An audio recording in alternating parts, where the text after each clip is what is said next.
क्या आप जानते हैं, एक समय ऐसा था जब भारतीय रुपया पूरे एशिया में राज करता था। जी हाँ, वही रुपया जो आज डॉलर के सामने कमजोर दिखता है। काठमांडू से कुवैत तक, पूर्वी अफ्रीका से दक्षिण पूर्व एशिया तक रुपये का डंका बजता था।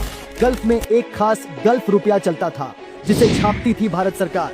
भारतीय रुपए का ये वो दौर था जब UAE, Qatar, Oman, Bahrain, Kuwait सब जगह भारतीय करेंसी से कारोबार होता था। लेकिन फिर आया 6 जून 1966 का वो काला दिन। उस सुबह जब भारत जागा तो सब कुछ बदल चुका था। रातों रात रुपया 4 रुपए 76 पैसे से गिरकर 7 रुपए 50 पैसे प्रति डॉलर हो गया, यानी एक झटके में 57% की गिरावट। पर उस दिन हुआ क्या था?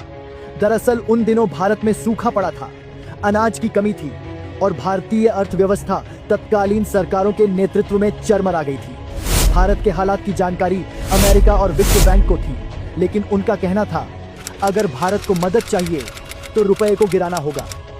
ये वो समय था जब देश की प्रधानमंत्री थी नेहरू की लाडली बेटी इंदिरा गांधी। इंदिरा गांधी उस समय नई प्रधानमंत्री बनी थी। राजनीति में अपने पैर जमाने के चक्कर में इंदिरा अमेरिका के दबाव में झुक गई, जिसका परिणाम ये हुआ कि गल्फ देशों ने भारतीय रुपए पर भरोसा खो दिया। धीरे धीरे सभी देशों ने अपनी खुद की करेंसी बना ली या डॉलर को अपना लिया। अनुभवहीन इंदिरा के एक फैसले ने रुपये को एशिया के डॉलर से आम करेंसी बना दिया।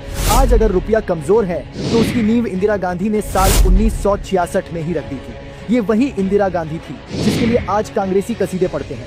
कहते हैं कि इंदिरा आयरन लेडी थी, लेकिन हकीकत ये है कि इंदिरा एक कायर, डरपोक और अमेरिका के दबाव में झुक जाने वाली अयोग्य प्रधानमंत्री थी। कांग्रेसियों के कुकर्मों का बोझ भारत और उसकी जनता ने कई सालों तक भुगता है, लेकिन अब समय आ गया है कि यही जनता इन कांग्रेसियों के एक एक कारनामे का जवाब दे और सत्ता से इनका पूरी तरह से सफाया करे।